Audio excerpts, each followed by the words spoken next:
अ, खूप दिवसानंतर आपण पुन्हा एकदा आपल्या अभ्यासक्रमाकडे वळत आहोत. आपण प्रकरण दुसरं भारतीय समाजाचं वर्गीकरण हे आता आपण शिकणार आहोत. आपण पहिला धडा पूर्ण केला. प्रश्नपत्रिकेचं स्वरूपही तुम्हाला त्यानिमित्ताने मी आठवलं होतं, ते तुम्ही समजून घेतलं असेल. जिथे समजलं नाही तिथे तुम्ही पुन्हा मला विचारू शकता. आपण प्रकरण दुसरं जे अभ्यासणार आहोत, भारतीय समाजाचं वर्गीकरण.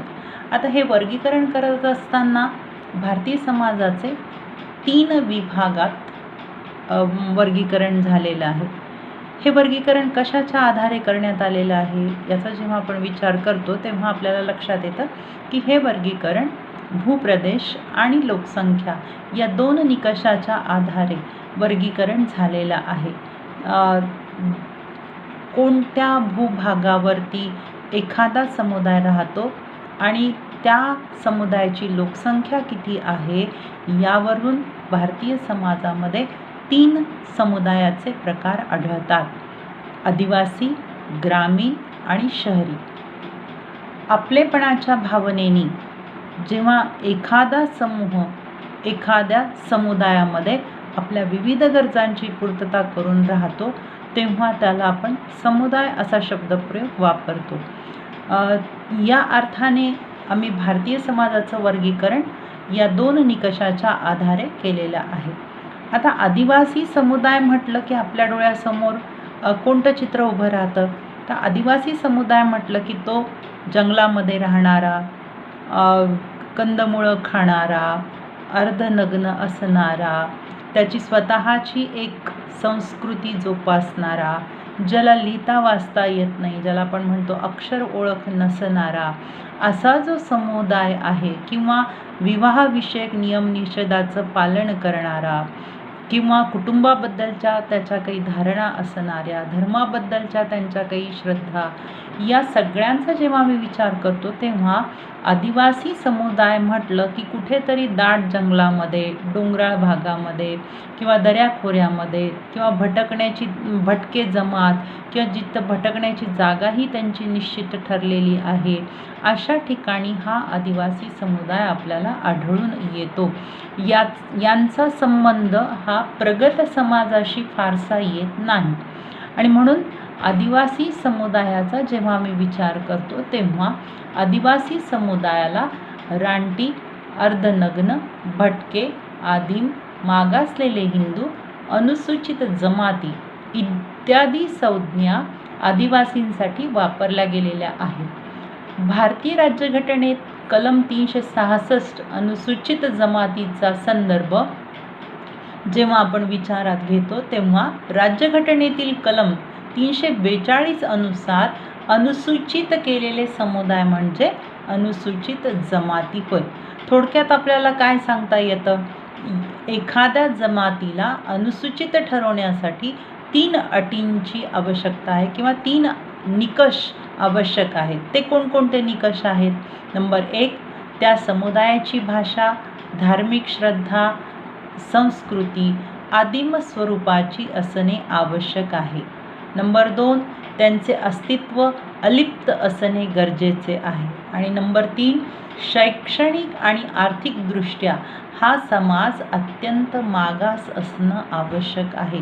जेव्हा या 3 अटी पूर्ण होतील तेव्हा त्या समुदायाला अनुसूचित जमाती असा शब्दप्रयोग वापरला जातो. आता भारतीय आदिवासींची भौगोलिक विभागणींचा जेव्हा मी विचार करतो तेव्हा भारतीय आदिवासींची भौगोलिक विभागणीसुद्धा 5 प्रकारांमध्ये केलेली आहे.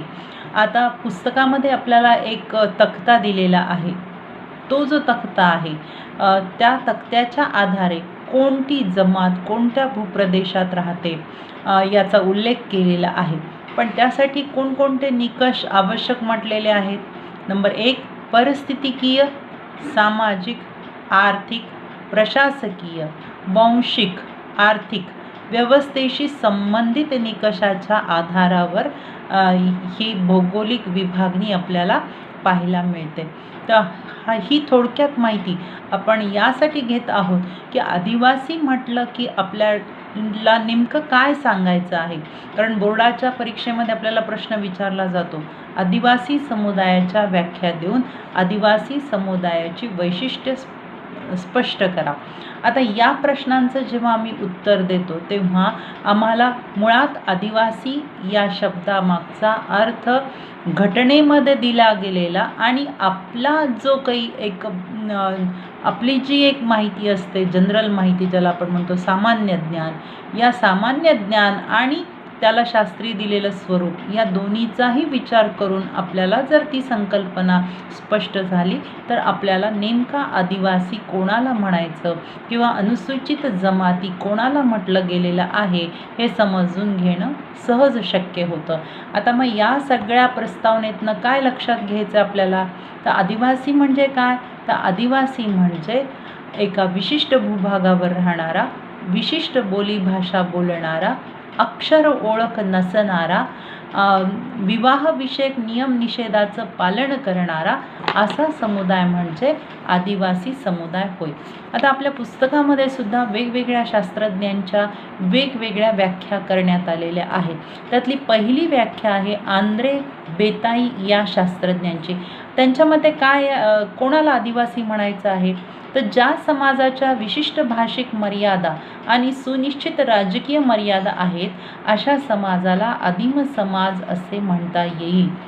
इथे राजकीय मर्यादा म्हणजे समाजातील सदस्यांसाठी वर्तनाच्या सुनिश्चित पद्धती बंधनकारक करणे असा अर्थ अभिप्रेत आहे. तसेच आदिम जमातीचे सांस्कृतिक परिक्षेत्र देखील ठरलेले असते. सांस्कृतिक परिक्षेत्राची नेमकी व्याख्या जरी केलेली नसली तरी देखील चालीरीती, रूढी आणि सदस्यांच्या औपचारिक आणि अनौपचारिक आंतरक्रिया यामध्ये समाविष्ट झालेल्या आपल्याला पाहायला मिळतात. दुसरी जी आहे एल लेविस या शास्त्रज्ञांची. आदिम समाजाचे आकारमान लहान असते, त्यांच्या सामाजिक, कायदेशीर आणि राजकीय संबंधांना स्थळ आणि काळाच्या मर्यादा असतात. या समाजाची वैशिष्ट्यपूर्ण नैतिकता आणि धर्मव्यवस्था असते व संबंधित पैलूबाबत व्यापक दृष्टिकोन असतो अशी व्याख्या लेविस यांनी केलेली आहे. आता त्यांच्यामध्ये सुद्धा आदिम समाजाचे आकारमान लहान असते, म्हणजे लोकसंख्या अत्यंत मर्यादित असते, बोटावर मोजण्या इतकी असते. त्यांच्या सामाजिक, कायदेशीर आणि राजकीय संबंधांना स्थळ आणि काळाच्या मर्यादा असतात असे त्यांनी आपल्या व्याख्येमध्ये म्हटलेलं आहे. तर अशा प्रकारच्या 3 व्याख्या आपल्या पुस्तकामध्ये दिलेल्या आहेत.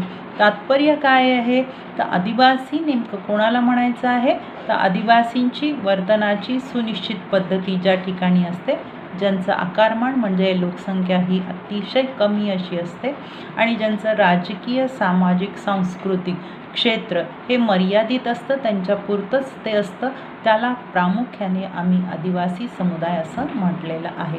तर ही झाली आदिवासी समुदायाची प्रस्तावना आणि व्याख्या. नंतरच्या व्हिडिओमध्ये आपण बघणार आहोत आदिवासी समुदायाचे वैशिष्ट्य काय आहेत.